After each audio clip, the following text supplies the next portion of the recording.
여러분 오늘 저녁 어떠십니까? 행복하셔요? 그렇게 말씀하시고 찬양한 여러분 보니까 둘째 날 보니까 더 예쁘세요. 우리 옆에 분들에게 축복의 말을 한번 나누겠습니다. 둘째 날 보니까 더 예쁘시네요.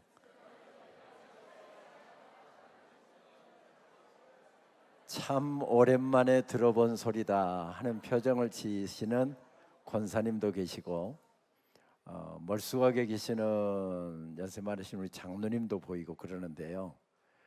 젊은 사람들은 요즘에 이런 인사를 받으면 이렇게 대답을 한대요. 저도 알아요. 옆에 분에게 대답해 주시죠. 저도 알아요. 이때는 눈을 좀 크게 뜨면서 해야 됩니다. 저도 알아요. 오늘은 참 행복한 날입니다. 하나님께서 우리 민족에게 강복 80주년의 은혜를 주신 날이어서 행복하고, 또 어제 저녁 오늘 저녁 우리 인생길에 허락해 주신 수만 가지 은혜들을 떠올릴 때 우리는 참 행복한 사람들이다 하는 생각을 지울 수가 없습니다. 말씀을 준비하는데 한 노래가 계속해서 떠올랐습니다.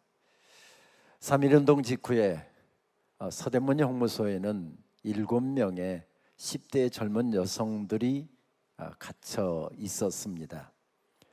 이름하여 김향아, 권혜라, 신감빈, 신명철, 임명애, 어윤희, 그리고 유관순. 대부분 10대 중반의 젊은 여성들이었습니다.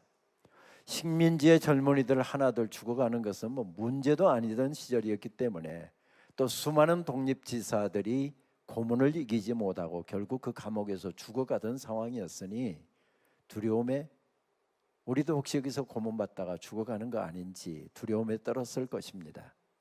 아침 일찍 끌려가서 하루 종일 치조를 당하고 자기들이 원하는 답을 하지 않으면 몽둥이 찜질을 하고 고문을 해댑니다.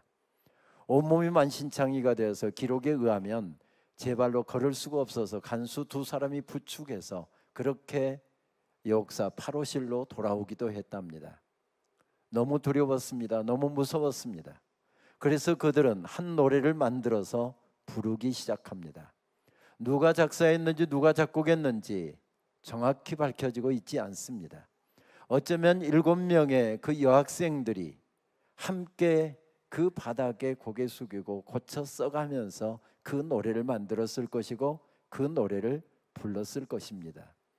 개성 호수돈여고를 나중에 졸업한 분이죠. 신명철 여사가 3.1운동이 훨씬 지난 다음에 결혼을 하고 아이를 낳고 가정생활을 하는데 집안일을 할 때면 늘 노래를 흥얼거리는데 이상한 처음 들어본 노래를 흥얼거리더랍니다. 그래서 그의 아이들은 문부일 선생이 물었다지요. 어머니 그 노래가 무슨 노래예요? 했더니 어머니가 그 사연을 쭉 이야기해 주셨습니다. 그래서 어머니가 부르는 그 노래의 가사를 받아 적어 놓았고요. 3.1 만세운동 100주년이 되던 해에 음악감독이었던 정재일 선생이 여기다 곡을 붙여서 대안이 살았다라고 하는 노래가 그렇게 탄생이 되었습니다. 오늘 8.15 강복절 80주년이 되는 날, 이 노래는 꼭 한번 들어야 설교가 시작될 수 있을 것 같습니다. 조금 화면이 적기는 하지만 그 역사 8호실에서 올려졌던 그 노래를 한번 듣고 말씀을 나누도록 하겠습니다. 100년 전 오늘로부터 노랫말이 도착했습니다.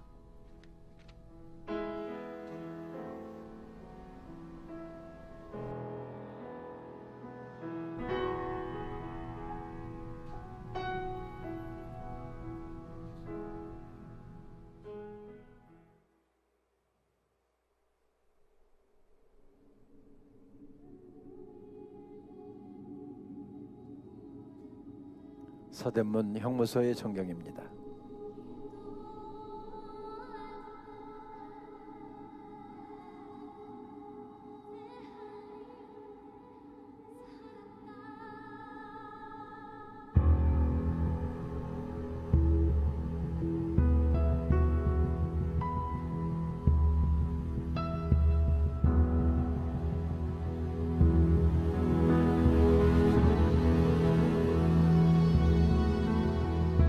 전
무릎 꿇고 앉아 하느님께 기도할 때, 적시두개 콩밥덩이 창문 열고 던져줄 때 피눈물로 기도했네.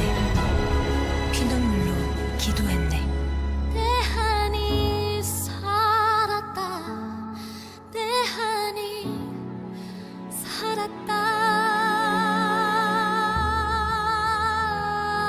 김향화, 권혜라, 신광빈, 신명철, 임명애, 어윤희, 그리고 유관순. 당당한 내일을 노래하던 뜨거운 목소리 잊지 않겠습니다. 10대의 이 학생들은 선교사들이 세운 학교에서 말씀을 배웠고 하나님을 만났고 하나님께서 이 민족을 붙드시면 이 민족이 다시 세워질 수 있다고 하는 독립의식을 쟁취했습니다. 아무것도 할 수 없는 밤에 그들은 함께 바닥에 엎드려서 이 노래를 만들었고 이 노래를 부르기 시작했습니다. 그렇습니다. 그들은 노래했고 하나님이 일하시기 시작하셨습니다. 그들은 기도했고 하나님께서 일하시기 시작하셔서 우리 민족에게 강복의 큰 은혜가 주어졌습니다. 저희 장로회 신학대학교는 평양에서 1901년에 세워졌습니다. 교회와 함께 민족과 함께. 그래서 민족 문제를 결코 도외시할 수가 없었습니다. 3.1 만세 운동이 일어났을 때 불과 전교생 70명밖에 되지 않은 학교였지만은 그 학교의 졸업생들 가운데 5명이 바로 민족대표 33인의 이름을 올렸고 48인 가운데는 6명이 이름을 올렸습니다. 그리고 10년이 지나가면서 이 학교의 졸업생들이 각 지역에 목회하면서 교인들과 숨어서 태극기를 그리고 독립선언서를 필사하고 그리고 각 지역의 독립만세 운동을 주도했다는 사실이 발각이 되면서 1930년대 중반 이후 설립자였던 샘을 마페 선교사님은 암살 위협에 시달렸습니다. 암살 제1호였습니다. 그래서 조선 교인들이 그 사실을 알고서 강제로 기차를 태워서 부산으로 가 배를 타고 미국으로 도피하게 했습니다. 사모님과 막내 아들은 한국에 둔 채로 가방 하나 들고서 그대로 미국으로 도피를 했습니다. 그리고 학교는 신산 참배 강요를 이기지 못하고 결국 폐교를 결정하게 됩니다. 자진 폐교였습니다. 1938년 8월 20일자 교수회의록을 읽어보면 8월 31일 날 학생들에게 다 개강한다고 통지문을 보냈는데 800만 잡신들에게 우리가 넙죽넙죽 절하면서 학생들을 가르쳐야 한다고 한다면 우리 학교 문을 걸어 잠그고 학생들이 있는 동네로 마을로 가서 신학교육을 이어가자. 그래서 1938년 8월 21일 자진 폐교 결정을 하게 됩니다. 그리고 해방과 함께 다시 평양 땅에서 문을 열게 되지요. 제가 그 학교의 22대 총장인데요, 18명의 총장 리더들이 있었습니다. 그런데 그 학교의 4번째 총장과 5번째 총장은 결국 공산주의자들에게 끌려가서 순교를 당했습니다.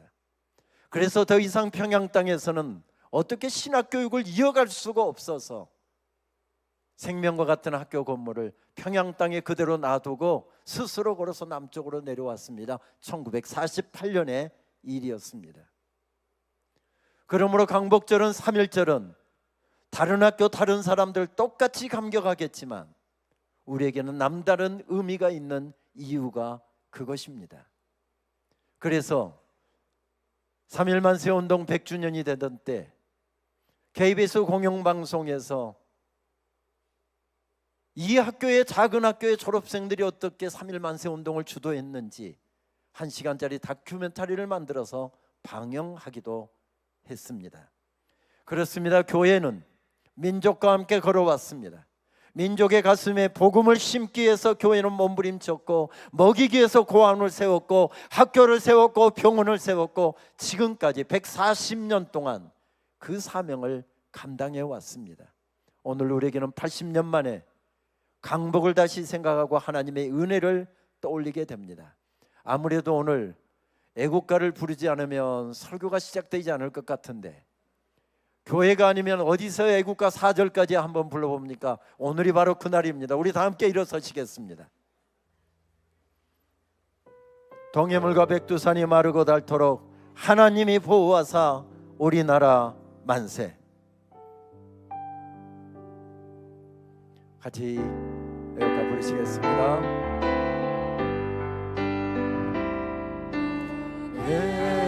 해물과 백두산이 마르고 닳도록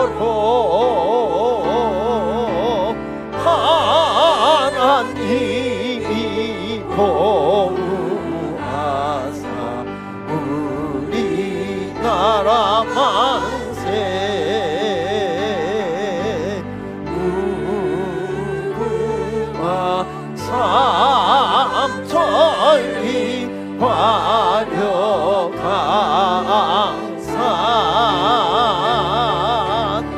대한사람 대한민국 길이 보존하세. 산위에 저소나무 철갑을 두른 듯 바람 소리 불면 하면 우리 기상일세.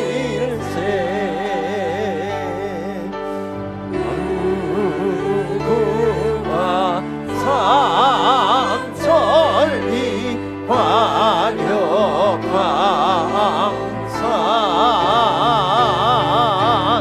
대한사람 대한민국 길이 보존하세. 하늘 공활한데 높고 구름 없이 밝은 달은 우리 가슴 울면 한심일세. 무궁화 삼천리 화려강산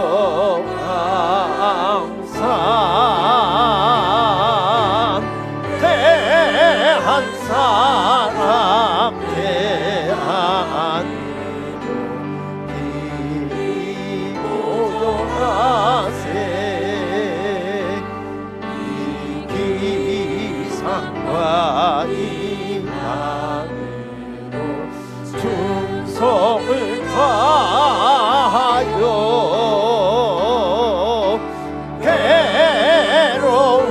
괴로우나 즐거우나 나라 사랑하세.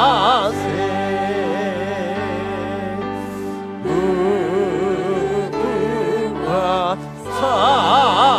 삼천리 화려강산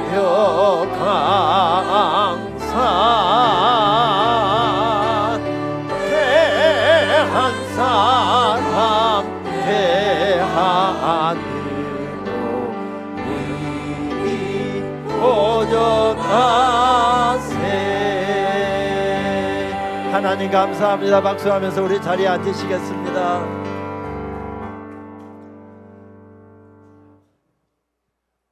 하나님께서 우리에게 베풀어 주신 은혜, 하나님께서 우리 민족에게 베풀어 주신 은혜, 우리 한국교회 베풀어 주신 은혜를 생각하면 올려드릴 수 있는 고백은 한 가지밖에 없는 것 같습니다. 하나님 감사합니다. 하나님 감사합니다. 하나님 감사합니다. 언젠가 이런 글을 읽은 적이 있습니다. 조금 길기는 하지만 제가 그 전문을 한번 읽도록 하겠습니다. 야간 작업을 마치고 늦게 집으로 가는 길이었습니다. 집이 인천 계양구에여서 집으로 가는 88번 버스를 탔지요.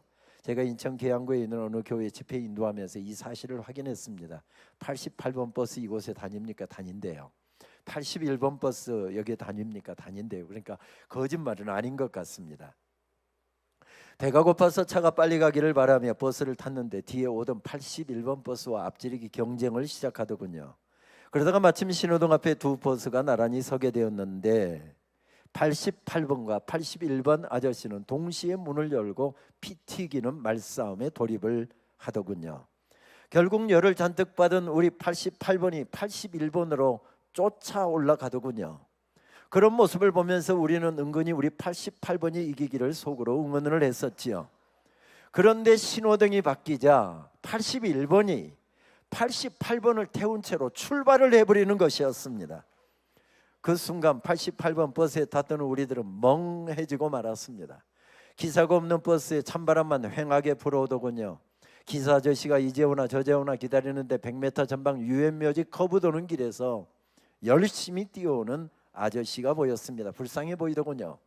얼굴이 벌게 가지고 돌아와서는 연신 주먹으로 땀을 훔치면서 고개를 조아리며 승객들에게 사과를 했습니다. 승객 여러분, 정말 죄송합니다. 정말 죄송합니다. 그리고 버스가 출발을 했지요. 주먹으로 연신 땀을 훔치면서 운전하고 있는 우리 아저씨가 정말 불쌍해 보이더군요. 우리 88번은 그렇게 81번에게 패하고 말았습니다. 그런데 그게 끝이 아니었습니다. 달리고 있는 우리 88번 버스 뒤로 경찰 순찰차가 쫓아오는 것이었습니다. 경찰 순찰차는 스피커로 계속해서 우렁차게 소리를 바라면서 쫓아오고 있었습니다. 88번 차를 빨리 갓길로 대세요. 차를 빨리 갓길로 대세요. 그래도 못 들은 척하고 계속 운전을 해가자 신경질적인 경찰 스피커 소리가 계속 쫓아왔습니다. 할 수 없이 경찰 지시에 따르는 88번 아저씨, 우린 속으로 그렇게 생각을 했지요. 아까는 81번한테 깨지더니 이번에는 경찰한테 깨지는구나. 그런데 버스에 올라온 경찰이 그렇게 말하는 것이었습니다. 88번, 빨리 81번 차 키 주세요. 그렇습니다. 우리 88번 아저씨는 81번에게 올라가서 차 키를 뽑아들고 도망 온 것이었습니다. 400~500m를 태우고 달리던 분명히 81번이 이긴 것 같았습니다. 그러나 오도 가도 못하게 된 81번, 결국은 우리 88번이 이겼습니다. 저도 이 글을 읽고서 한참을 웃었습니다. 귀여운 싸움이잖아요. 웃음을 자아내게 하는 싸움입니다. 이런 싸움 좀 싸웠다고 해서 나라가 거들나는 것도 아니고요. 이런 싸움 좀 했다고 해서 뭐 인생이 파탄 나는 것도 아닙니다. 귀여운 싸움입니다. 그런데 우리가 인생길에서 싸워야 되는 싸움은 이런 싸움만 있는 것이 아닙니다. 이렇게 웃음을 자아내고 사람을 그냥 다 웃게 만드는 그런 재미있는 싸움만 있는 것은 아닙니다. 지금은 내려놓았습니다마는 한 18년 가까이 CBMC라고 하죠. 한국 기독 실업인회라고 하는 모임, 사업하는 분들 한 50%, 교수, 의사, 변호사, 변리사 뭐 이런 분들이 한 50%, 전문인들에게 복음을 전하기 위해서 모임이지요. 그 모임에서 언젠가 경기가 참 안 좋은 때여서 요즘에 참 경기가 참 어렵다면서요. 여러분들 사업하시느라고 얼마나 힘드십니까? 하고 이야기를 했더니 이분들이 그날따라 말씀을 그렇게 은혜롭게 받더라고요. 근데 설교 끝나고 났더니 이제 설교 끝나고 나서 예배 끝나고 나서 함께 테이블에서 식사를 하고 그렇게 직장으로 흩어지는 모임인데, 식사를 하면서 앞에 분이 사업하시는 중소기업을 경영하시는 분인데 저한테 그렇게 이야기하더라고요. 목사님, 오늘 우리들의 삶의 상황을 이해하셔서 우리들의 삶이 지금 경기가 어렵고 힘들다는 이야기를 해주셔서 얼마나 그 말이 위로가 됐는지 모릅니다. 근데 목사님 오늘 말씀하신 것에 100배는 더 어렵다 생각하시면 정확한 이해일 것입니다. 모두가 다 그렇게 힘든 삶의 자리에서 직장 생활하고 그렇게 돈 벌어서 자녀들 가르치고 그렇게 집장만 하고 인생을 세워나갑니다. 우리 그리스도인들에게는 그런 싸움만 있는 것이 아니지요. 삶의 현장에서 주님의 말씀을 따라 구원받은 하나님의 백성답게 살아가야 되는 이런 영적인 싸움도 있습니다. 오늘 사무엘하 7장 말씀에서 만나는 다윗은 오늘 예루살렘 왕궁에 서 있는 모습을 우리들에게 들려줍니다. 그러나 그가 지금 왕궁에 서 있기 전 앞으로 거슬러 올라가면 그는 계속해서 이어지는 전쟁터에서 싸움터에서 있다가 지금 왕궁에 서 있습니다. 어디서부터 시작된 싸움이었습니까? 사무엘상 16장 17장부터 시작된 싸움이었습니다. 골리앗과의 싸움이었죠. 내가 어떻게 골리앗을 이깁니까? 이길 수 없는 싸움이었습니다. 그런데 하나님께서 도와주시니, 하나님께서 은혜를 베풀어 주시니 그 싸움에서 이겼습니다. 그리고 그는 국민적인 영웅이 되어서 발탁이 되어 왕궁에 들어갔다지요. 그리고 왕의 최측근이 되었습니다. 이 청년이 찬양을 하면, 지금으로 치면은 기타를 메고 찬양을 하면 마음이 복잡하고 막 정신이 혼란스러울 때 평안이 찾아옵니다. 그리고 이 청년이 주님께서 함께 계시는 게 보였답니다. 어려운 전투를 지금 해야 되는데 왕이 직접 나가기는 그렇고 누군가 대장을 임명해야 되게 됐는데 이 장수를 보낼까 이 사람을 보낼까 적당한 사람이 보이지가 않습니다. 그러다가 하나님께서 함께 계시는 이 젊은 청년, 전투 경험은 없지만 이 청년이 하는 일에 늘 하나님께서 역사하시는 것이 눈에 보이니 이 청년을 한번 보내보자. 그래서 전쟁터에 내보냈는데 어려운 싸움에서 대승을 거두고 돌아왔습니다. 그래서 그 청년은 그 이후로 단골로 전쟁에 나가는 사람이 되었습니다. 나가는 전쟁마다 다 승리하고 혁혁한 공을 세우고 돌아오더랍니다. 그래서 그는 이스라엘 군대의 군대 장관까지 되었답니다. 지금으로 치면 국방부 장관이나 참모총장급에 해당되겠죠. 합참의장급에 해당되는 그런 분이겠죠. 아무나 국방부 장관 합니까? 아무나 참모총장 합니까? 아무나 합참의장 합니까? 혁혁한 공을 세우고 그만큼 능력이 있는 사람이 올라갈 수 있는 자리가 그런 자리입니다. 근데 젊은 날에 이런 자리에까지 올라갔답니다. 전에 용산에 있는 국구중앙교회 무슨 60주년 무슨 예배가 있어서 거기 설교하러 갔습니다. 장로님이 합창의장이라고 포스터가 바로 제 옆에 앉아 계시더군요. 이런저런 이야기를 하다가 그 장로님에게 여쭈었습니다. 장로님, 육사 몇 기세요? 라고 물었습니다. 43기라고 이야기하더군요. 그러니까 다 계산이 나오죠. 저희 77학번들 동기들이 37기였으니까 우리보다 6년 후배구나. 딱 계산이 나왔습니다. 어디서 군복무 하셨어요? 하고 소대장, 중대장 이런 이야기를 하다 보니까 중대장 때 매복 작전을 중대원들을 데리고 대침투 작전이 그 무장공비 잡는 대침투 작전이 있었는데 하필이면 자기 중대가 매복을 서는데 무장공비가 4명의 은밀한 한밤중에 그 앞을 지나가더랍니다. 병사들에게 신호할 것도 없이 중대장이 그냥 연발로 드르륵 해서 무장공비를 4명이나 잡았답니다. 그럼 별로 놀라지 않는데 다 잡는 걸로 아는데 일생에 한 번 올까 말까 한 기회가 그 앞에 지나가서 그것도 병사들이 쏴서 잡은 게 아니라 자기가 드르륵 긁어서 4명의 무장공비를 그렇게 잡은 다음에 그의 길은 승승장구해서 합참의장까지 올랐다고 하더군요. 이런 사람이 오를 수 있는 곳입니다. 육사에서 수석하고 모든 중대장 근무, 대대장 근무, 연대장 근무 모든 근무에서 평점을 최고 점수를 받아야 오를 수 있는 곳입니다. 다윗이 그런 자리에 올랐답니다. 얼마나 많은 사람들이 선망을 하는 사람이었을까요? 우리 아들이 저렇게 성공했으면 좋겠다. 우리 딸이 저렇게 승승장구했으면 좋겠다. 모두가 그렇게 다윗처럼 되기를 원하는 마음을 갖고 있었을 것입니다. 나중에는 왕의 사위까지 되었다죠. 그런데 이렇게 잘 나가게 되면 어려움도 있기 마련입니다.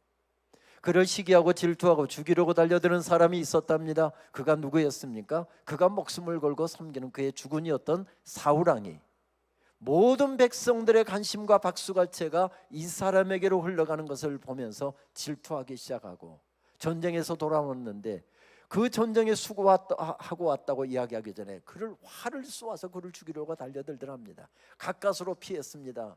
또 활을 겨냥을 해서 또 이쪽으로 피했습니다. 그러면서 2발 다 놓치고 나니까 낄낄대면서 내가 언젠가는 너를 벽에 못 박아 버릴 거야. 제정신이 아닙니다. 창을 던지고 활을 쏘아야 되는데 제 명대로 왕궁에 있다가는 못 살겠구나 싶어서 스스로 젊은 날에 이루었던 성공도 차지했던 자리도 영예도 모두 다 놔두고 스스로 왕궁을 도망 나왔답니다. 그것으로 끝이었습니까? 아니었습니다. 수백의 군대를 풀어서 그를 잡아 죽이려고 추격에 들어오는데 하루 저녁도 발편히 뻗고 잠을 이루었던 적이 없었습니다.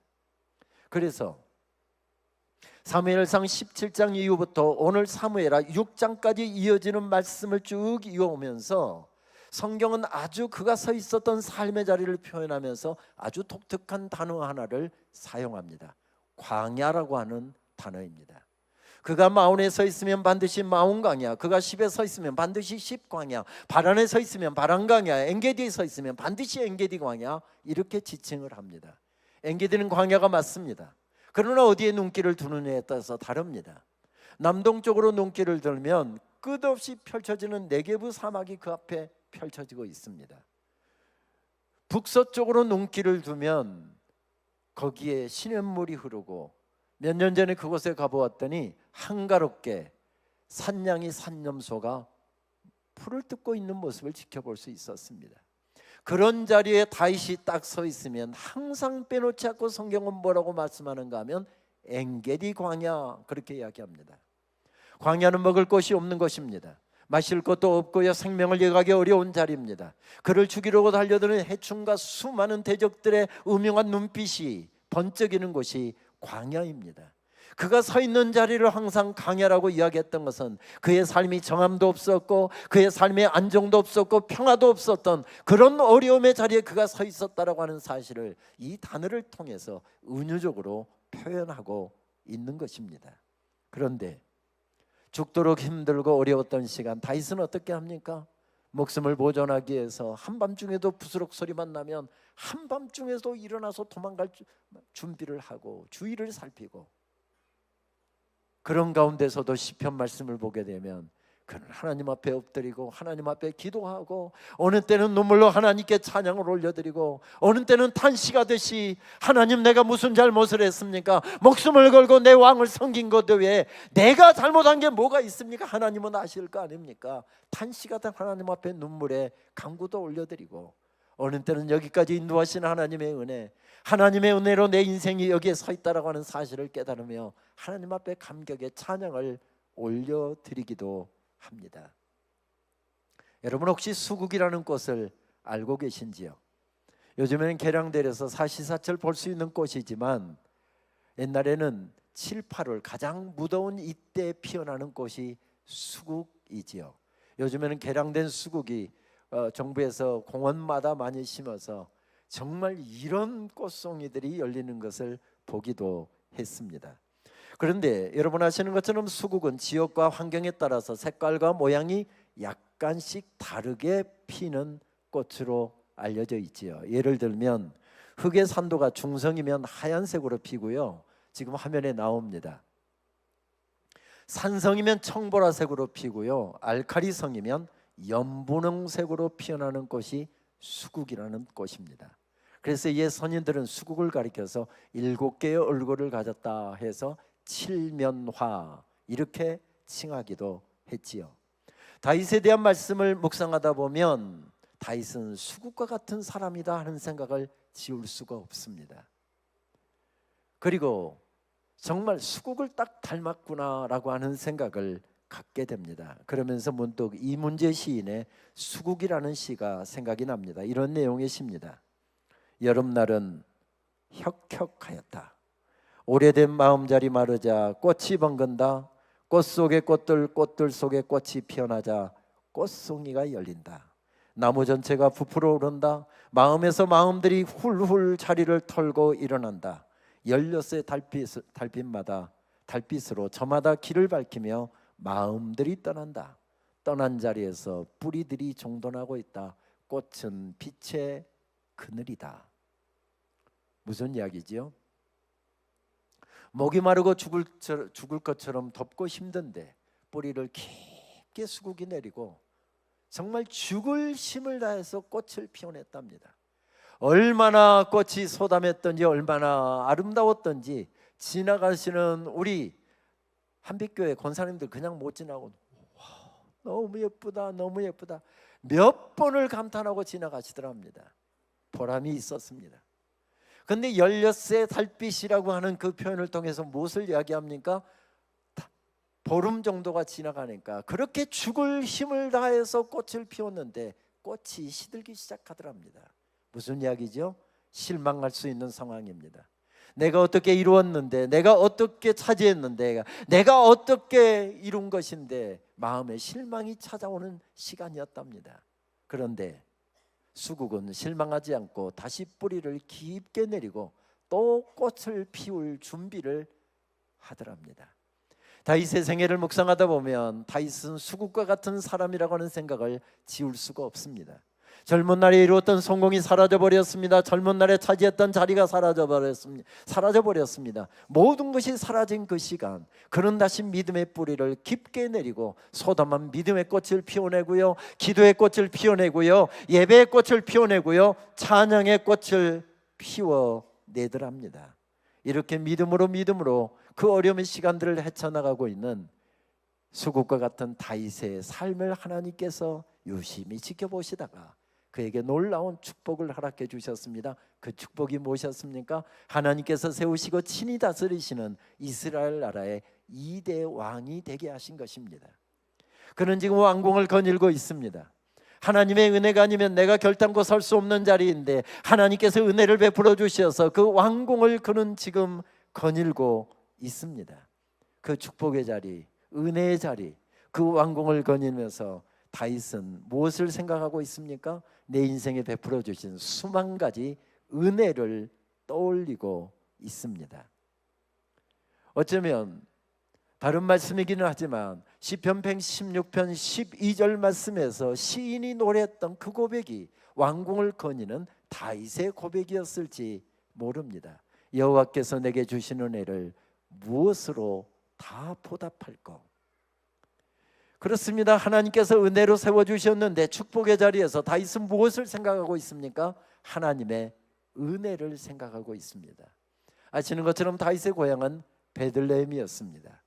지금 그는 어디에 서 있습니까? 예루살렘 왕궁에 서 있습니다. 베들레헴에서 태어나서 자란 다음에 지금 그가 서 있는 예루살렘 왕궁에 이르기까지 몇 년이 걸렸습니까? 40년이 걸렸습니다. 그 거리가 얼마 정도의 거리입니까? 10km 정도밖에 되지 않는 거리입니다. 장정이 2시간이면 걸으면 도착할 수 있는 거리입니다. 차를 타면 채 5분도 걸리지 않는 그런 거리입니다. 저는 예루살렘에서 버스를 타고 베들레헴에 내려가는데 채 10분이 걸리지를 않더군요. 그런 가까운 거리를 베들레헴에서 지금 서 있는 예루살렘 왕궁에 이르기까지 몇 년이 걸렸습니까? 40년이 걸렸습니다. 그만큼 인생길이 험했고, 그만큼 인생길이 꼬불꼬불 구부러졌고, 그만큼 그를 막는 장애물이 많았고 힘이 들었기 때문에 베들레헴에서 지금 그가 서 있는 왕궁에 이르기까지 40년이 걸리지 않았겠습니까?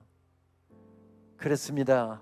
그 험한 세월 다 지나고 난 다음에 하나님께서 은혜를 베풀어 주셔서 그는 지금 예루살렘 왕궁에 서 있습니다. 그가 왕궁을 거닐면서 찬양을 했다고 한다면 무슨 찬양을 했을까요? 혹시 이런 찬양 하지 않았을까요?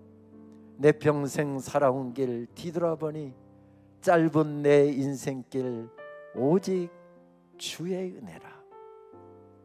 우리 찬양팀이 이 찬양을 먼저 선창을 해주시겠습니다.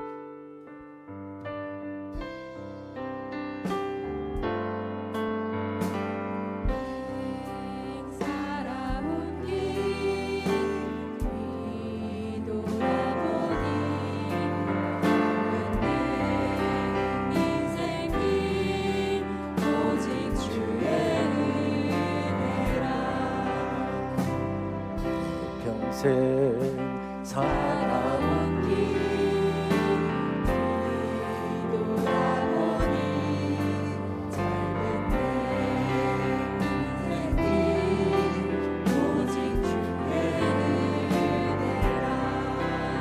주의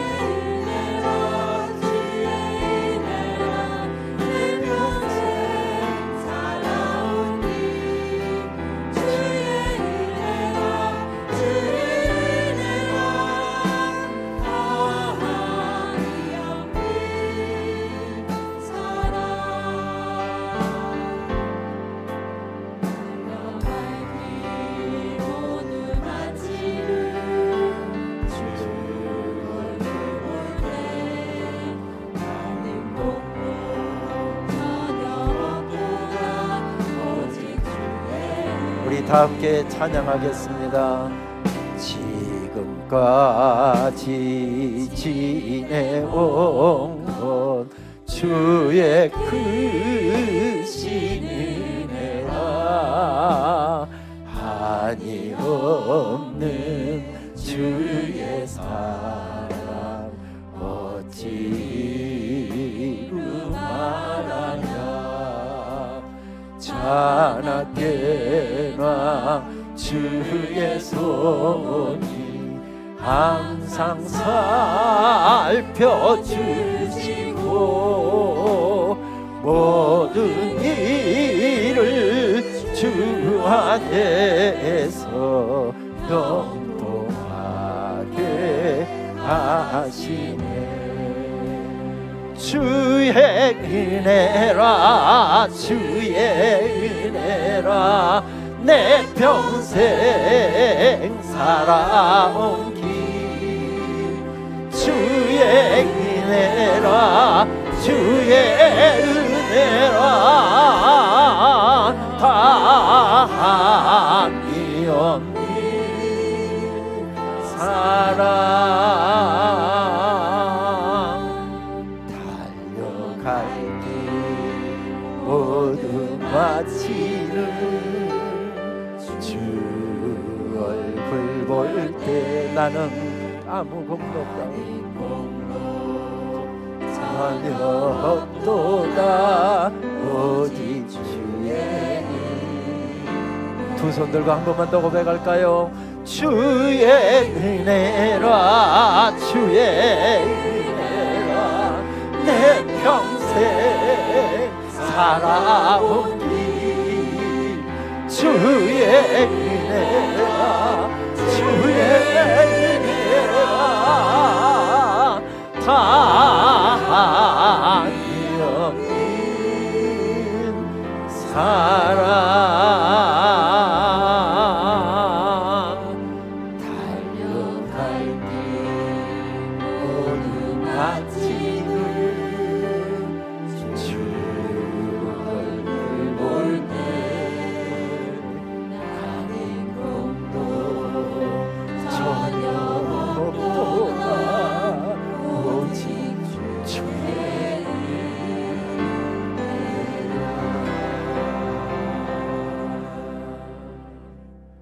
하나님께서 세워주신 은혜의 자리에서 축복의 자리에서 다윗은 무엇을 생각하고 있습니까?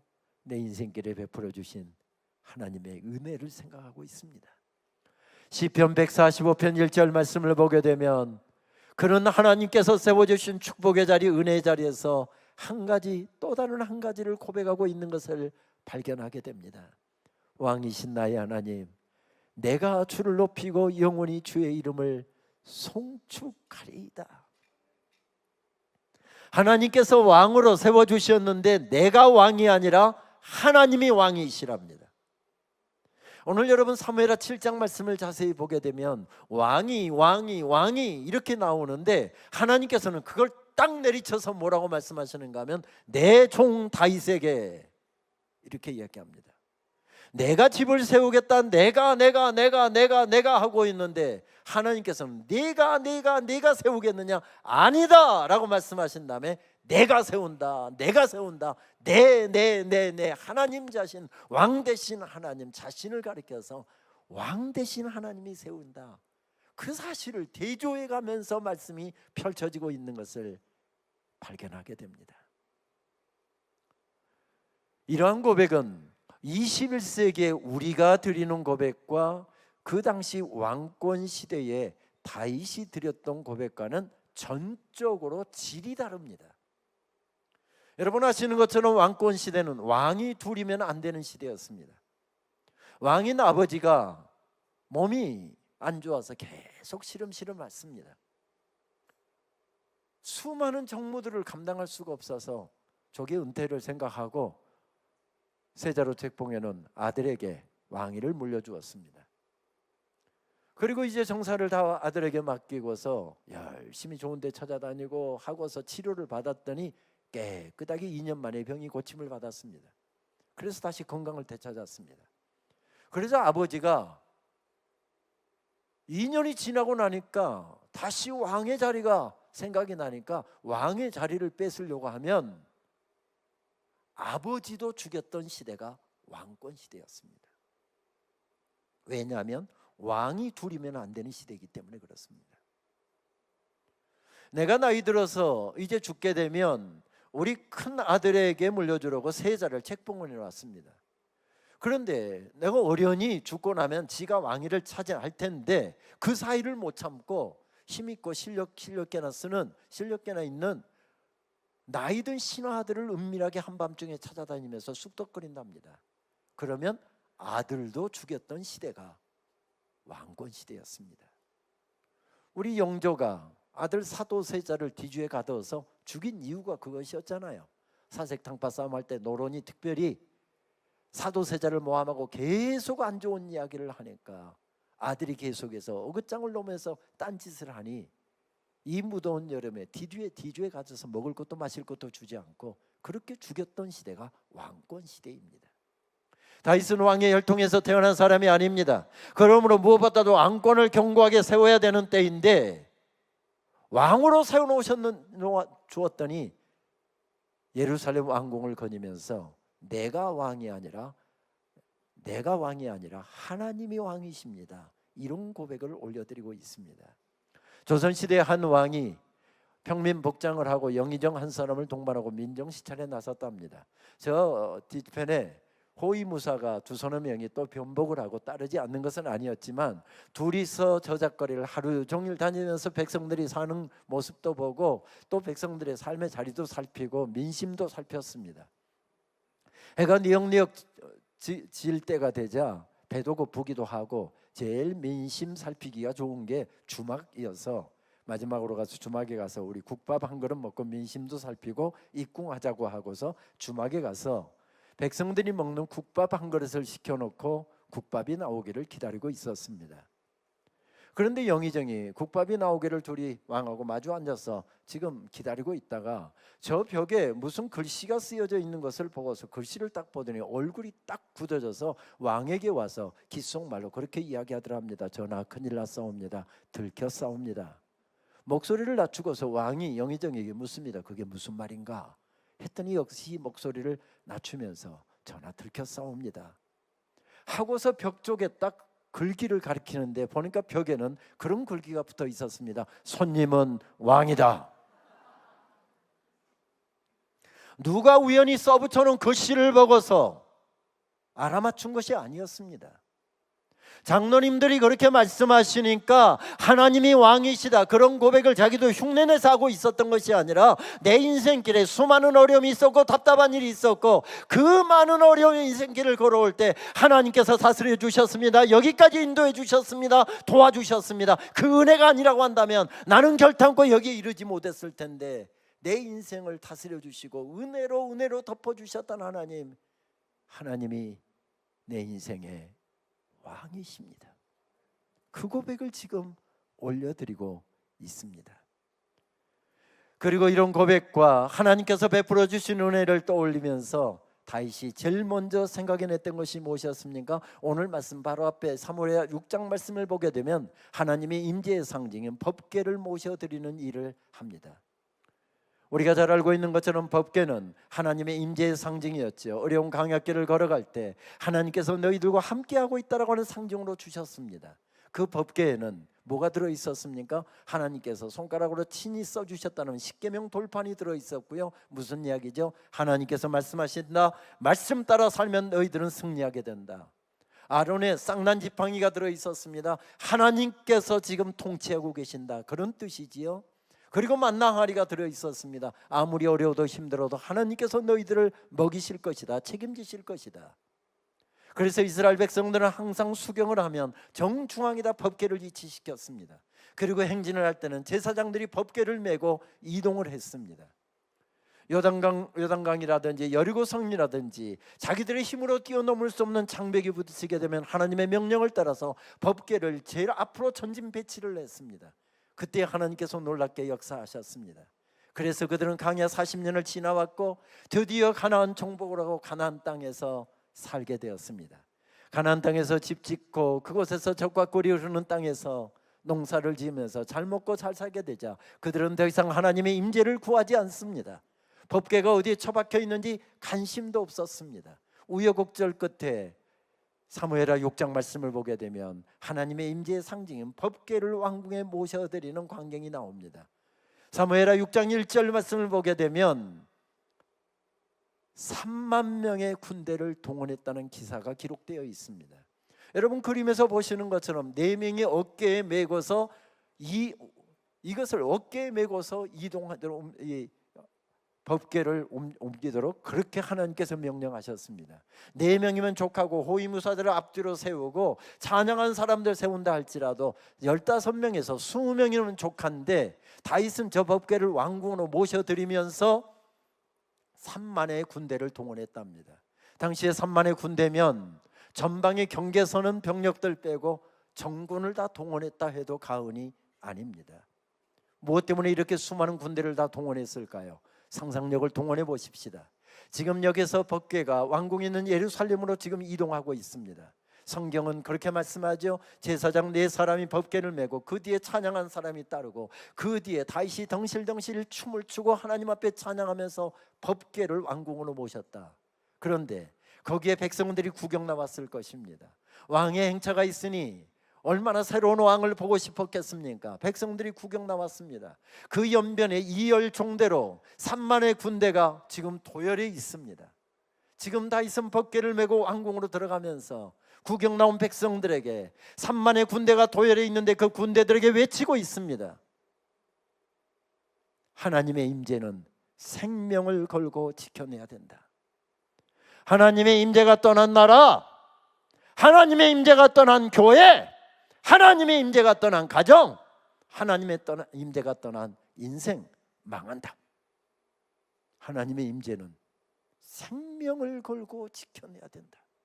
이것을 외치고 있었던 것이죠. 그리고 오늘 사무엘하 7장 말씀으로 오게 되면 다윗은 법궤를 모실 성전을 지을 준비를 합니다. 오래전에 벌써 기획을 했고요. 모든 준비까지 물자까지 다 준비했답니다. 오늘 말씀해 보면 영적인 멘토인 나단 선지자에게 이 사실을 처음으로 알렸습니다. 나단 선지자가 그 이야기를 듣고 얼마나 좋아하던지요. 전하, 어떻게 그런 생각을 다 하셨습니까? 정말 하나님께서 기뻐하시겠습니다. 건축 자재까지 다 준비해 놓았다니 내일부터 바로 기술자들 동원해서 우리 바로 성전 건축 시작하십시다. 정말 귀한 일을 하셨습니다. 정말 입술이 닳도록 칭찬을 하는데 다윗도 덩달아 기분이 좋아졌습니다. 그 엄청난 공사를 두고서 다윗은 밤잠을 설쳤을지 모릅니다. 나단 선지자도 그 귀한 사역을 놓고 어쩌면 밤잠을 이루지 못하고 밤을 지새워가면서 그 사역을 위해서 기도했을지도 모릅니다. 그런데 이런 새벽에 입궁한 나단 선지자의 이야기를 듣고서 실망할 수밖에 없었습니다. 지난밤에 하나님께서 내게 말씀하셨는데 하나님께서 성전 못 짓는다고 하셨다는 것입니다. 성전 못 짓는다. 아니, 하나님의 법궤를 모시고 하나님께 예배할 성전을 짓는데 못 지을 이유가 뭐가 있습니까? 아까 말씀드렸던 것처럼 왕의 혈통에서 태어나지도 않았는데 하나님의 은혜로 왕이 되었습니다. 제일 먼저 세워야 되는 건 왕권입니다. 첫 번째 국책 사업입니다. 근데 신하 하나가 반대한다고 만약에 오랫동안 계획했던 국책 사업을 포기한다고 한다면 앞으로 나라 다스리는 일 어려울 것입니다. 나단 선지자가 하나님께서 안 된다고 하셨단 말씀을 이렇게 전해줍니다. 내가 나를 위하여 집을 세우겠느냐? 내가 나를 위하여 집을 세우는 것이 아니라 내가 너를 위하여 집을 세우고 있다. 여기에 형성한 왕궁은 내가 세운 것이 아니라 내가 세웠다. 내가 건축을 시작해서 목수와 일꾼을 동원하게 되면 백성들은 내가 하고 있는 일에 집중할 것이며 내가 하고 있는 일에는 무관심하게 될 것이다. 내 아들아, 온 백성들이 내게 집중하게 하여라. 그것이 하나님께서 거절하신 이유였습니다. 아무리 이렇게 아름다운 말로 신학적으로 미화를 해서 설명을 해도 거절하신 것은 거절하신 것입니다. 하나님의 말씀은 계속해서 이렇게 들려옵니다. 잊어버려라. 내가 너를 위하여 집을 세워줄 것이다. 집을 세우는 것은 나다. 이 나라를 세우는 것도 나다. 교회를 세우는 것도 나다. 내 가정을 세우는 것도 나다. 내 인생을 세운 것도 나다. 내 아들아, 이 고백을 이 땅에 이 나라에 먼저 세워라. 그리고 그 고백이 세워진 다음에 내 아들 때에 성전을 짓게 할 것이다. 이것이 하나님께서 거절하신 이유였습니다. 아무리 미화를 하려고 해도 거절하신 것은 거절하신 것입니다. 정말 몇 날 며칠 동안 같이 의논하시고 우리 40년 만에 갖는 우리 대덕 한빛교회 정교인 수련회를 준비했는데 목사님이 알아주지 않습니다. 끝나고 나서 교인들이 그게 뭐냐고 손가락질합니다. 그때 이원장 장로님 어디 계십니까? 섭섭하지 않을까요? 힘들지 않을까요? 우리 수고하신 분들에게 우리 격려 한번 보내십시다. 박수 한번 하시면 좋겠습니다. 여러분, 신앙생활하면서 제일 무서운 질병이 뭔지 아십니까? 제일 무서운 질병, 섭섭증이라는 질병입니다. 이 섭섭증에 딱 걸리면요, 목사님도 어떻게 못합니다. 목사님 섭섭해요 하고 교회를 안 나와버리는데요. 그렇다고 우리 담임 목사님과 부목사님들 얼굴을 좀 보십시오. 저분들이 포기하실 분들입니까? 전화를 합니다. 근데 요즘에 또 전화기가 워낙 스마트해갖고 목사님 전화번호가 다 뜨네요. 그러면 안 받아버리는데요. 근데 저분들 얼굴 보세요. 그대로 포기하실 분들입니까? 집으로 쳐들어갑니다. 다행히 안에서 사람 인기척이 납니다. 아이고 다행히 집에 계시구나 하고 띵동 하고 벨을 눌렀더니 요즘에는 또 아파트에 스마트해갖고 거기에 가서 벨 누르면 얼굴이 다 뜨네요.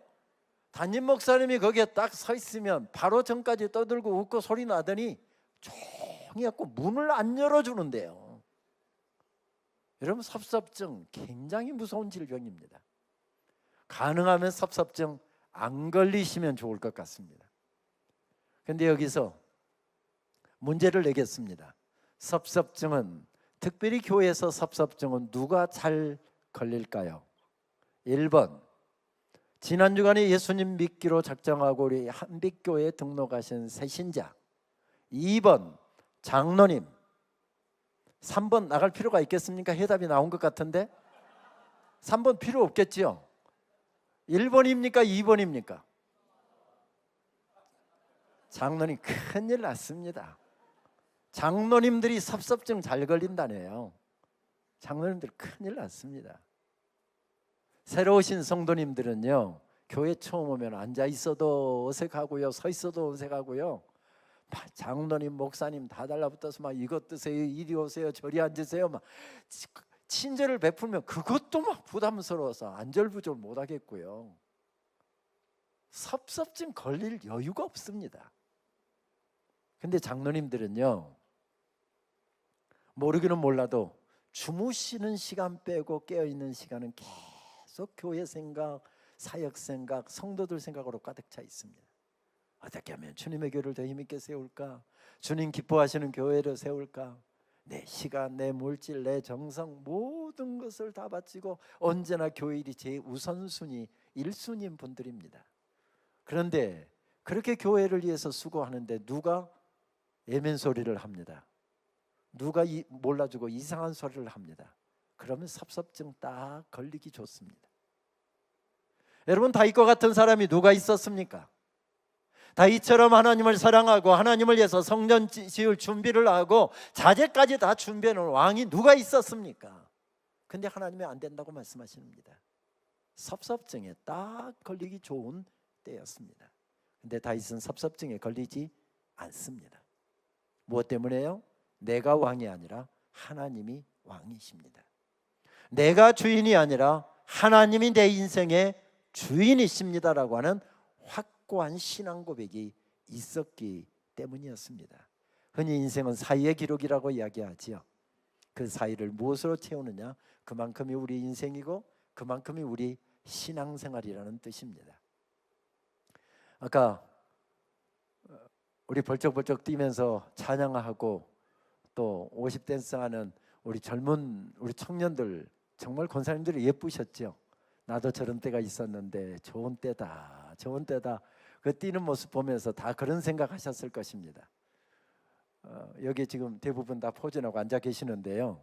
저분들은 이거 바르면 발라서 예쁘고요, 안 바르면 안 발라서 예쁘고요, 여기다가 뭐 메이크업을 하면 메이크업 해서 예쁘고요, 안 하면 안 해도 예쁩니다. 그냥 찬양 열심히 하면 아이고 좋은 때다. 그런데 저렇게 열심히 찬양까지 하다니 우리 며느리 삼았으면 좋겠다. 여러분들이 그런 생각하실 겁니다. 왜 저분들이 저렇게 좋아 보이는가 하면 9시에서 10시 사이를 살고 있기 때문에, 인생의 제일 황금기를 살고 있기 때문에. 그런데 힘들거든요. 직장 문제 때문에, 취업 때문에, 진학 때문에, 또 무슨 결혼 문제 때문에, 여러 가지 인생의 크고 작은 이슈 때문에 힘든 인생을 보내고 있거든요. 그래서 힘들어서 한숨으로 채워넣을 수도 있고, 인생의 제일 황금기 하나님께서 내 인생을 이렇게 인도하고 계시구나 믿음으로 채울 수도 있고, 결혼을 했습니다. 첫 아이 낳습니다. 그리고 아이 키우느라고 허덕입니다. 이제 10시에서 11시 사이를 삽니다. 그리고 직장만 하려고 허덕이고 승진하려고 허덕이고 이제 11시에서 12시 사이를 살죠. 30대 중반입니다. 그리고 펄펄 나르는 중년이 시작됩니다. 12시에서 1시, 40대 초반 지나가면 이제 1시에서 2시 사이로 넘어갑니다. 계속하면 기분 나빠질 텐데 계속 할까요? 말씀을 드리지 않아도 내가 어느 사이를 살고 있는지를 우리 다 가늠할 수 있습니다. 그 사이를 무엇으로 채우느냐, 그만큼이 인생이랍니다. 지금 다윗은 섭섭해질 수 있는 사이를 살고 있습니다. 내가 왕인데 내가 하겠다고 하면 하는 것이지, 왕권을 휘두를 수 있느냐 아니면 주님의 말씀에 순종하느냐, 그 사이에 서 있습니다. 근데 그 사이를 무엇으로 채웁니까? 여호와께서 내게 주시는 애를 무엇으로 다 보답할고 고백으로 채우고 있는 것을 발견하게 됩니다. 왕이신 나의 하나님, 내가 주를 높이고 영원히 주의 이름을 송축하리이다. 이렇게 고백으로 채우고 있습니다. 35년 일제압제 가운데 있을 때 우리 민족은 가난했고요, 농사지면 다 빼앗아갔고요, 이 땅에 나는 좋은 것들은 다 수탈해갔고요, 젊은이들은 대동아 전쟁에 총알 바지로 끌고 갔고요, 끌고 간 여성들 중에는 젊은 여성들 전쟁 군인들의 성놀이객감으로 삼았고요, 군수물자 생산하고 나르는 노무자로 삼았고요, 그러다가 때리면 맞고 죽이려고 달려들면 죽임을 당하고요, 그래도 반항도 제대로 못하던 힘없고 가난한 민족이었습니다. 하나님의 은혜로 해방이 되었습니다마는, 해방이 된 다음에도 우리는 강대국의 이데올로기를 따라서 치열하게 나눠서 싸웠습니다. 그러다가 민족 상잔에 전쟁까지 치르렀고, 남북한 앞에서 거의 400만이 넘는 젊은이들이 죽어갔고 온 산하를 피로 물들였으며, 우리는 지난 80년 동안 분단 조국으로 서로 총칼을 거누면서 우리는 전쟁 이야기를 하면서 살아온 민족입니다. 나이 40이 넘은 가장이 아프면 노안이라고 이야기를 했고요, 그리고 바로 뒷방으로 옮겨졌습니다. 죽을 날만 기다렸죠. 그러다가 어떤 사람들 60세 한갑을 넘기게 되면 60갑자를 이제 한 바퀴를 돌았으니 신의 경지에 이르렀다. 온 동네가 모여서 한갑잔치를 하면서 축하를 보냈습니다.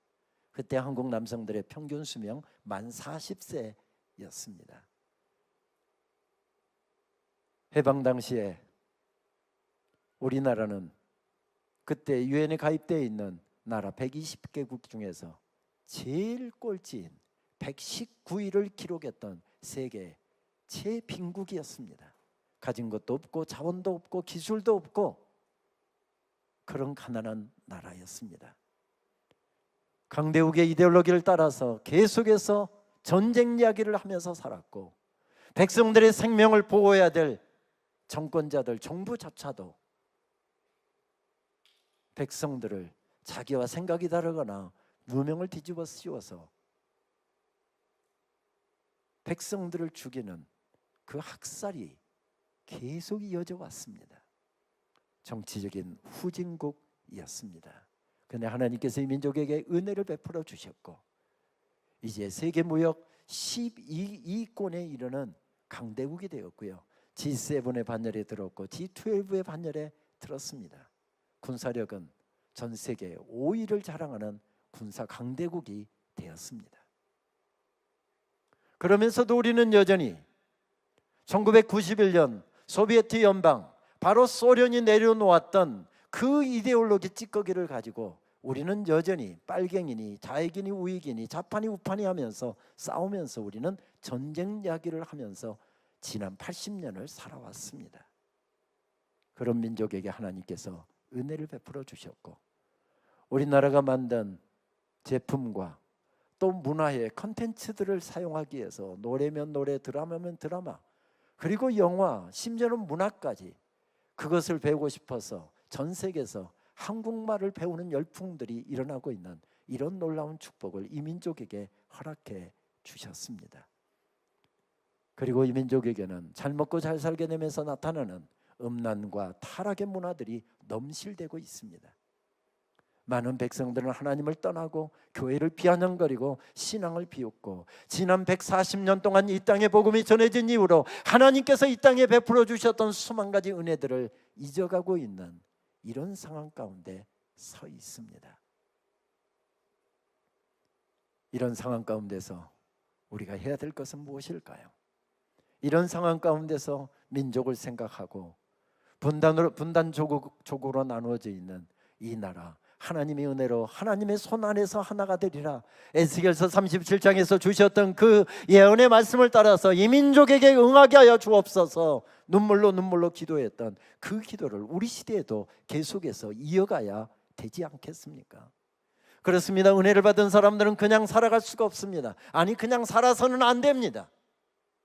저는 박노해 시인의 젖은 등산화라고 하는 시를 참 좋아합니다. 언젠가 어떤 사진 한 장을 보고 얼어붙은 묵상에 잠긴 적이 있었습니다. 등산화를 가슴에 꼭 끌어안고 얼어 죽은 등반대원들의 처절한 죽음을 기록한 한 장의 보도 사진이었습니다. 산 사람들은 얼음 산정을 향해 오르다가 텐트를 치고 잠을 잘 때 젖은 등산화를 가슴에 꼭 끌어안고 잠을 청합니다. 그래야 다음날 아침 뽀송뽀송한 상태로 또 걸을 수 있기 때문입니다. 산 사람 박인식, 얼음산에서 머리카락도 수염도 허옇게 얼어붙은 얼굴로 하나같이 등산화를 가슴에 꼭 끌어안고 나란히 얼어 죽어간 등반대원들의 모습, 장엄한 순교자의 모습으로 다가온 그 현장 보도사진 한 장이 많은 시간이 지난 지금도 문득문득 떠오르곤 합니다. 지금 우리도 저마다 어딘가를 향해 오르고 있고 그 길에서 죽어갑니다. 내일, 또 내일 아침이면 우리도 죽어 있을 것입니다. 나 무엇을 가슴에 꼭 끌어안고 죽어 있을 텐가? 우리도 지금 어딘가를 오르고 있고 그 길목에서 쉬다가 등반대원들이 등산화를 꼭 끌어안고 죽어 있었던 것처럼 우리도 무엇인가를 끌어안고 살아가고 있습니다.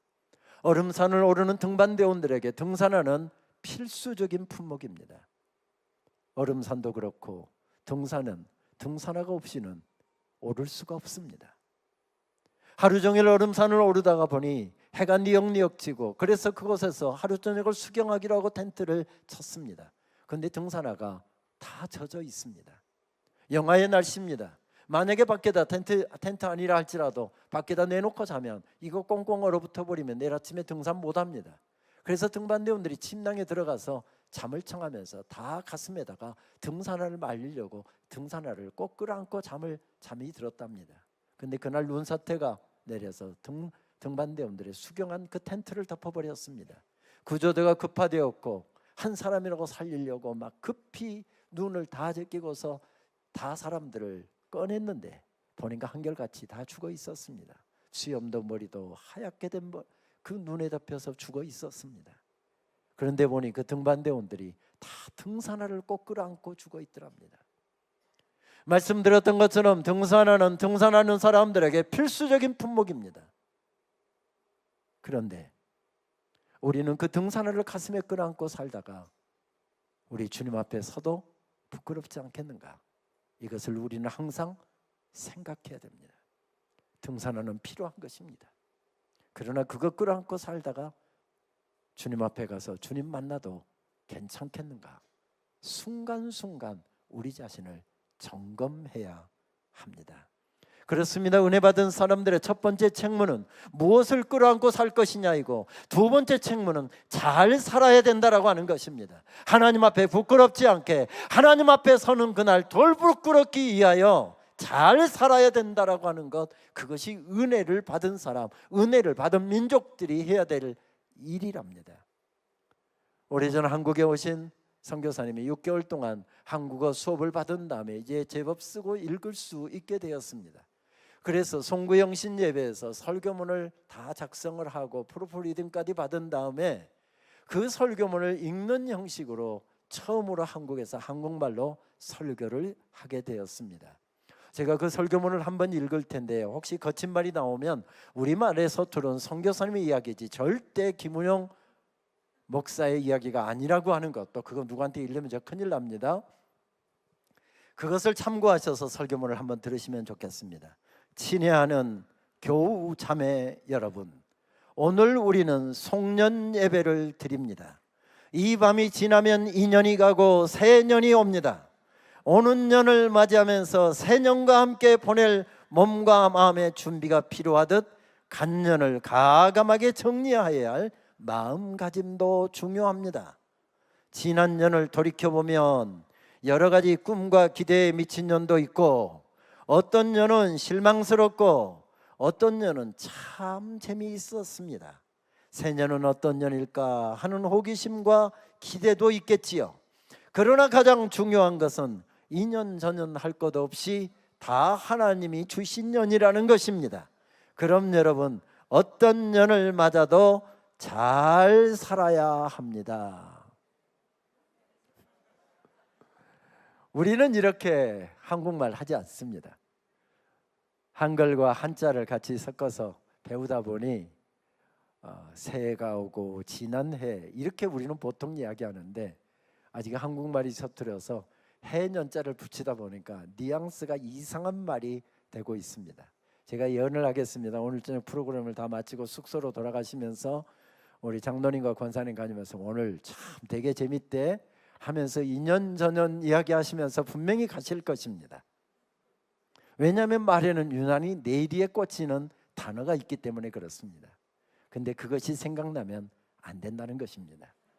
이 X 저 X가 생각나서는 안 되고 뭐가 생각나야 된다는 것입니까? 잘 살아야 합니다. 잘 살아야 합니다. 왜요?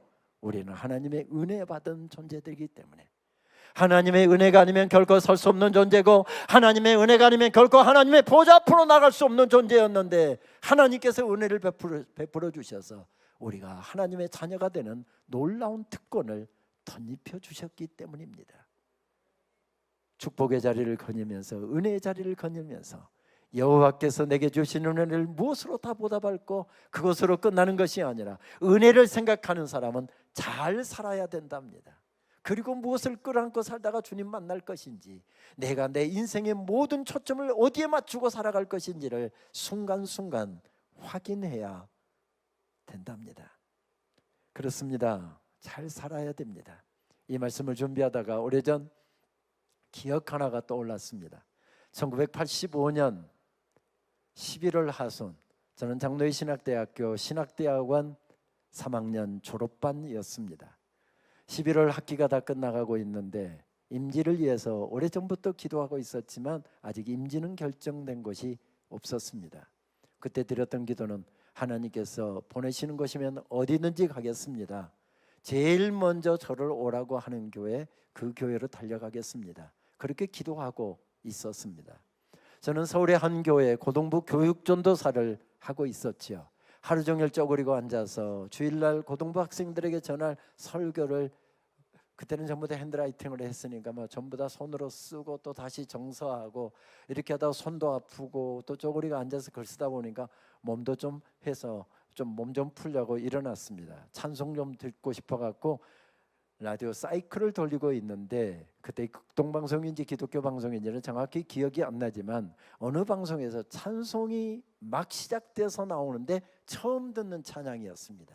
근데 첫 가사부터 얼마나 제 가슴을 치던지 저도 모르게 눈에서 눈물이 주르르 흘렀습니다. 지금이야 인터넷에 뭐 가사 한 구절만 알고 있어도 검색하면 다 악보든지 찬양 다 들어볼 수가 있는데, 그때에는 악보도 귀하고 찬양 음반도 귀했기 때문에 카세트 테이프로 된 꽤 비싼 카세트 테이프를 사지 않는 한 음악을 들어볼 방도가 없었습니다. 그 찬양을 놓치지 않기 위해서 그 안에 카세트 테이프가 있는데 아마 언젠가 산 테이프일 텐데, 그것에다가 녹음 버튼을 누르면 그 안에 있는 게 지워지고 라디오에서 나오는 게 거기 녹음되도록 옛날에 장치가 돼 있었잖아요. 테이프 새로 사면 되지 하는 마음으로 그 찬양을 놓치지 않으려고 녹음 버튼을 눌렀습니다. 그날 나왔던 찬양은 이런 찬양이었습니다. 죄악에 썩은 내 육신을 주님이 쓰시려 했네. 죽음의 덫에 걸려있는 몸 주님이 쓰시려 했네. 속지 않은 손 치유하시고 속지 않은 발 치유하셨네. 새 생명 얻은 이 몸 다 바쳐 주님께 영광 돌리리. 먹물로 칠한 내 육신을 주님이 희게 하셨네. 십자가 보혈 증거하라고 주님이 살리셨네. 기도할 때에 음성 주시고 찬송할 때에 기쁨 주시네. 내 작은 입이 내 작은 몸이 주님의 붙들린 자라. 우리 연식이 신식인 분들은 이 찬양 잘 모를 텐데, 우리 연식이 좀 되신 분들이 큰 소리로 우리 3절 같이 찬양하고 조금 더 말씀을 이어갈까요? 평생 갚아도 빚진 자 되어 주님의 빚진 자 되어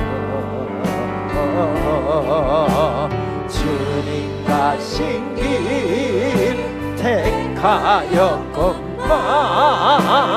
눈물만 쏟으시네. 생명 주시니 주님이시라. 능력 주시니 주님이시라. 말씀 전하여 복음 전하여 주님의 뜻 앞으리. 평생 갚아도 빚진 자 되어 주님의 빚진 자 되어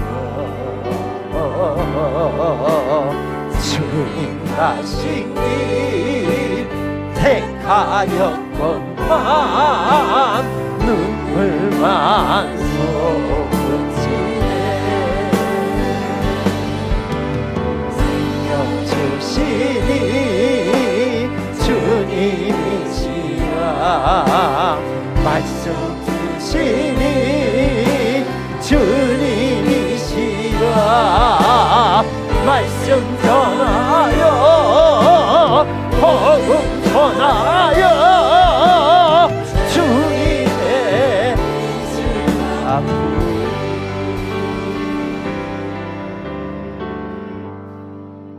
앞부분이 이만큼 잘려나간 그 찬송을 저는 100번 이상 되감고 하면서 그 찬송을 1시간 넘게 불렀던 기억이 납니다. 저는 그때 가난한 결혼 1년차 신학생이었습니다. 신대원 2학년 1학기를 마치고서 군복무를 위해서 군에 입대를 했지요.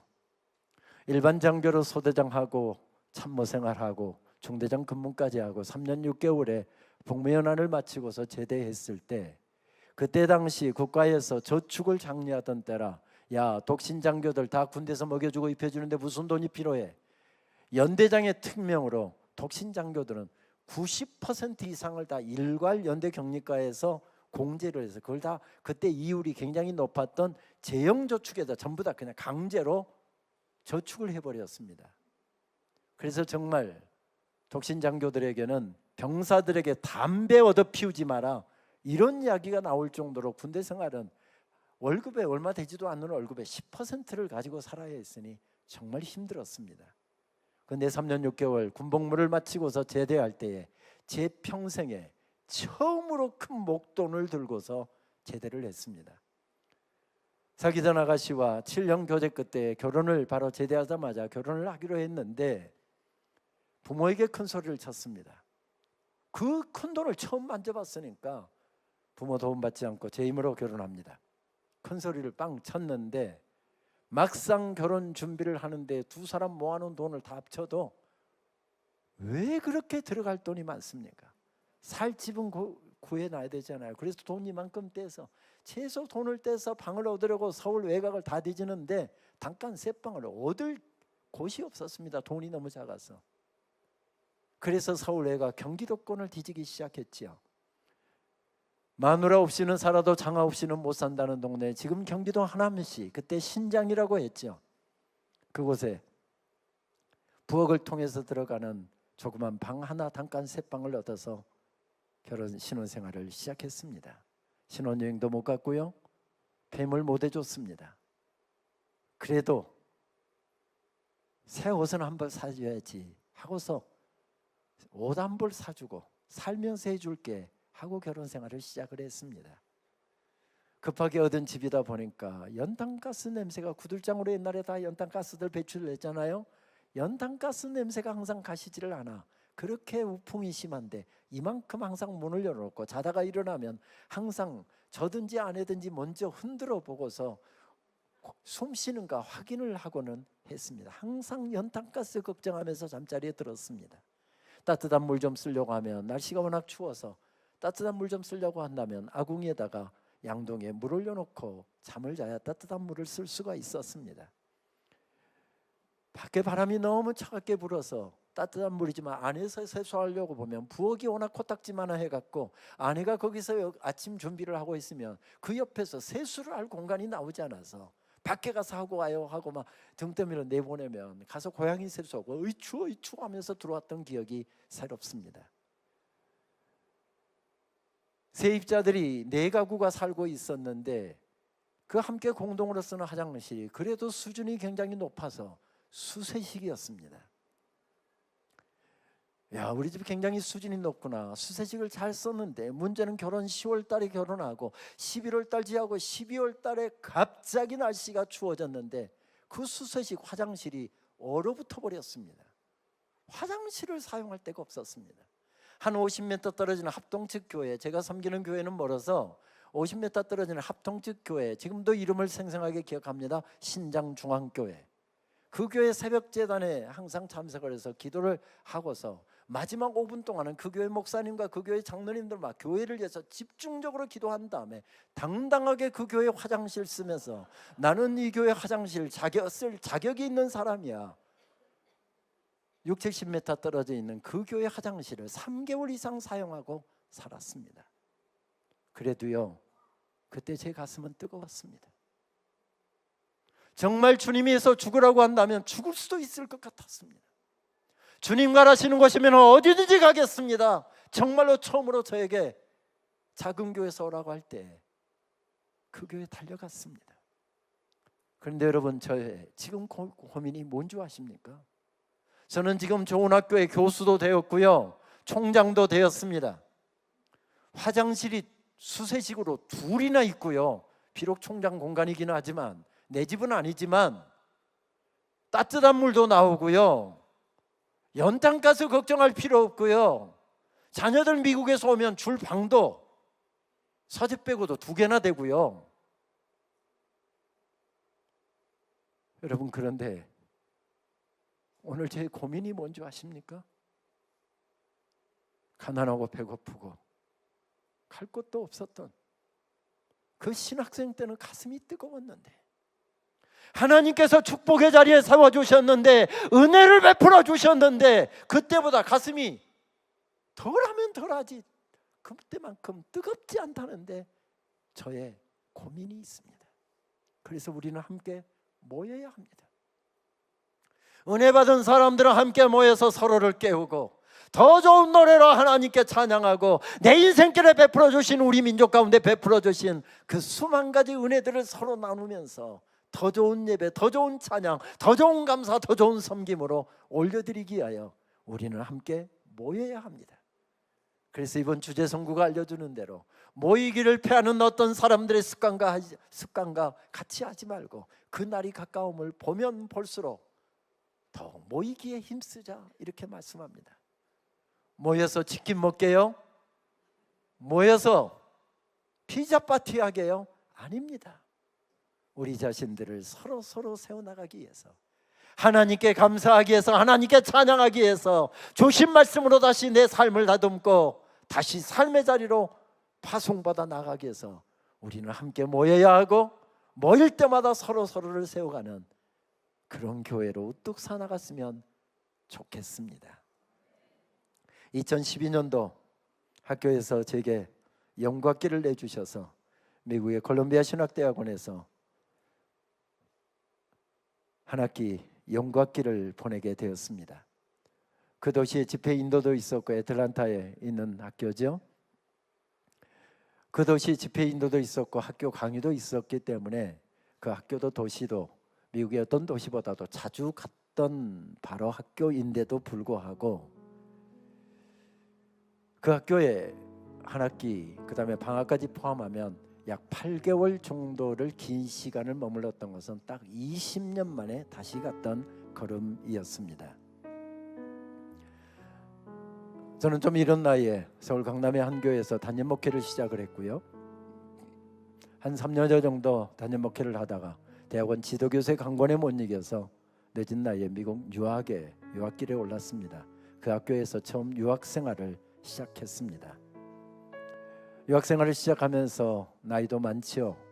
또 저희 교회 청년회장 출신이 유학을 가서 저보다 나이가 2살이 밑인데 그 사람은 벌써 박사학위를 마치고 에모리 대학 경제학과 교수를 하고 있는데 저는 그 사람보다 2살이 더 많은데 이제 석사과정부터 다시 밟으러 갔으니 내가 과연 늦은 나이에 가서 이 공부를 끝까지 마칠 수 있을까?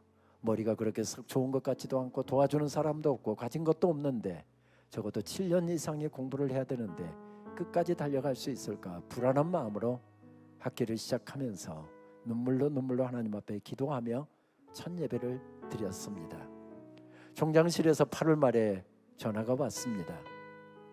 8월 29일 날 컨보케이션 예배가 있는데 교수님 참석하실 예정입니까?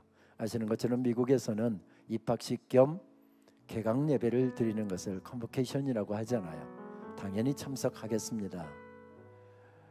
약속한 날 약속한 시간보다 1시간 먼저 도착해서 그때를 생각하면서 20년 전에 컨보케이션 예배를 드릴 때 제가 앉았던 자리를 찾아서 그 자리에 앉아서 지난 20년을 돌이켜보니 하나님께서 제 인생에 참 많은 은혜를 베풀어 주셨다는 사실이 떠올라 정말 눈물로 기도하다 보니 언제 1시간이 다 갔는지 모르게 이제 예배 시간이 가까우니까 학생들이 들어오기 시작하고 교수들 직원들이 한 사람 두 사람 들어오기 시작했습니다. 총장 비서실의 직원이 제가 제일 뒷자리에 앉아서 기도하고 있는 것을 보고서 저를 터치하더니 교수님 자리 우리가 리저브해 두었습니다. 교수님 저를 따라오시죠. 그래서 직원을 따라서 갔는데 제일 앞자리 교수석 한 자리에다 전부 다 교수들의 네임택이 붙어 있는데 한 자리에다가 제 네임택을 붙여 놓았습니다. 닥터 은용 킴 하는 네임택이 붙여 있는 그 자리, 여기가 교수님 자리입니다. 저는 그 자리에서 예배를 드리면서 20년 전의 뒷자리에서 20년 후에 교수석으로 자리를 옮겨놓은 바로 그곳에서 예배를 드리면서 얼마나 울었는지 모릅니다. 그리고 그 학기 내내 도서관과 강의실과 거닐었던 캠퍼스와 그 주변의 도로들을 걸어다니며 하나님 앞에 올려드렸던 찬양이 있었습니다. 내가 지금까지 지내온 것은 주의 은혜라, 주의 은혜라. 지금까지 지내온 것은, 내가 하나님의 자녀된 것은 주의 은혜라, 주의 은혜라. 하나님의 자녀된 것은, 내가 이 자리에 서 있는 것은 주의 은혜라, 주의 은혜라. 이 자리에 서 있는 것은. 이제 우리는 내일이면 행복했던 시간을, 이곳에서 행복했던 시간을 접고 삶의 자리로 돌아가고 우리 섬김의 자리로 다시 돌아가게 됩니다. 무엇을 가슴에 끌어안고 하나님께서 베풀어 주신 축복의 자리를 우리는 거닐 것인지, 우리 시간 다 함께 일어나셔서 이 고백을 하나님께 올려드리면서 우리 기도의 자리로 나아가도록 하겠습니다. 내가 지금까지 지내온 것은, 지금까지 지내온 것은 주의 은혜라, 주의 은혜라. 지금까지 지내온 것은, 내가 하나님의 자녀된 것은, 내가 하나님의 자녀된 것은 주의 은혜라, 주의 은혜라. 하나님의 자녀된 것은 주의 은혜라, 주의 은혜라, 주의 은혜라. 하나님의 자녀된 것은, 하나님의 자녀된 것은 주의 은혜라, 주의 은혜라. 하나님의 자녀된 것은, 내가 이 자리에 서 있는 것은, 이 자리에 서 있는 것은 주의 은혜라, 주의 은혜라, 주의 은혜라. 이 자리에 서 있는 것은, 내가 이 자리에 서 있는 것은, 자리에 서 있는 것은 주의 은혜라, 주의 은혜라. 이 자리에 서 있는 것은, 두 손을 높이 들고 찬양하실까요? 주의 은혜라, 은혜라, 주의 은혜라. 이 자리에 서 있는 것은 주의 은혜라, 주의 은혜라. 이 자리에 서 있는 것은 주의 은혜라, 주의 은혜라, 주의 은혜라. 이 자리에 서 있는 것은 주의 은혜라, 주의 은혜라. 이 자리에 서 있는 것은, 내가 이 자리에 서 있는 것은 주의 은혜라, 주의 은혜라. 이 자리에 서 있는 것은, 우리 두 손을 드신 채로 우리 시간 우리 민족을 위해서 한번 기도하십시다. 하나님, 이 민족에게 강복의 축복을 허락해 주셔서 감사합니다. 지난 80년 힘들고 어려웠고 짓밟히고 죽임을 당하고 이 땅에 자유와 민주주의를 세우기 위해서 수많은 사람들이 죽어 넘어지는 안타까운 일도 있었지만, 하나님 여기까지 인도해 주셔서 감사합니다. 이만큼 하나님께서 이 민족에게 복을 내려주셔서 감사합니다. 이 민족이 하나님 잘 섬기는 민족 되게 하여 주시옵소서. 하나님, 우리 시대의 통일의 복도 허락하여 주시옵소서. 이 민족이 온전히 하나님 섬기는 민족 되게 하여 주시옵소서. 복음의 제사장 나라 되게 하여 주시옵소서. 하나님, 내 인생길에 굽이굽이 돌아갈 때마다 수만 가지 은혜로 덧입혀 주셨습니다. 하나님의 은혜가 아니면 여기까지 이룰 수 없었던 부족한 사람 은혜로 세워주셨습니다. 주여 감사합니다. 남은 인생 여호와께서 내게 주신 은혜를 무엇으로 다 보답할고 이 고백으로 살게 하여 주옵소서. 왕이신 나의 하나님, 내가 주를 높이고 영원히 주의 이름을 송축하리이다. 이 고백으로 예배자 되게 하여 주옵소서. 예배 승리자들 되게 하여 주시옵소서. 온 마음으로 주님을 섬기는 주의 백성 되게 하여 주옵소서. 이 시간 주님 한번 크게 부르시고 통성으로 합심해서 기도하도록 하겠습니다. 주여, 아버지 하나님 감사합니다. 이 민족에게 놀라운 축복을 허락하여 주셔서 강복 80주년을 맞게 해주셔서 감사합니다. 일본의 합체 가운데 있었고 하나님 감사드립니다. 이 세대가 함께 하나님께 찬양하는 것이 기쁨이 되어드리오며 찬양만 기뻐드리는 일이 작도록 도와주시기를 원합니다. 이 예배에서 기뻐해드리는 여전을 기뻐드리게 되자 주님 역사하여 주시옵소서. 이 나라를 이루시고 이 나라 가운데 우리를 낳으시고 이 나라 가운데 살아가게 하시옵소서. 양면을 악사나 학사 찬송되시옵소서. 이 땅의 민주주의를 세우기 위해서 수많은 희생들이 있었지만 하나님 여기까지 인도해 주셔서 감사합니다. 세대의 세대 놀라운 은혜를 주셔서 감사합니다. 여호와의 놀라운 축복을 허락하여 주셔서 감사합니다. 주님, 그 민족의 주님과 정결한 눈동되게 하시고 이스라엘을 구해주셔서 이스라엘의 아버지는 많은 것을 얻게 되면서 하나님께 특별히 것을 영도하셨는데 이 민족이 그런 자리에 서 있습니다. 교회가 깨어서 기도하게 하여 주옵소서. 교회가 하나님의 말씀대로 걸어가게 하시고 복음의 능력을 갖게 하여 주시옵소서. 그래서 민족을 깨우고 민족을 바라보고 나라의 사명을 지금까지 그렇게 살 감당해 갈 수 있도록 주여 은혜를 베풀어 주옵소서. 하나님 우리의 통일을 허락하여 주시고 공평성에 다시 십자가 세우게 하시고 교회가 세우게 하시고 예배가 회복되게 하여 주시옵소서.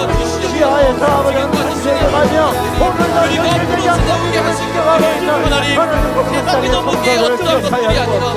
내 인생이라고 하시는 하나님께서 인도하신다면 여호와께서 내게 주신 은혜를 무엇으로 다 보답할까. 왕이신 나의 하나님, 내가 주를 높이고 영원히 주의 이름을 송축하리이다. 송축하리이다. 하나님 그 모든 것들이 하나님하시고 당신의 너무 나라로 오셨음이 믿어진데 그 믿음의 은총들이 하나님 가운데 역사하시고 하나님 인도하여 주시옵소서. 주님 보호하심이 당연하지 않으면 고백합니다. 그 자리로 나오는 믿음이 당연하지 않으면 고백합니다. 그 자리에 나오는 믿는 주님의 자녀들이 주님께 기도할 수 있는 주님의 자녀들을 고백합니다. 하나님 이 자리로 나오는 주님의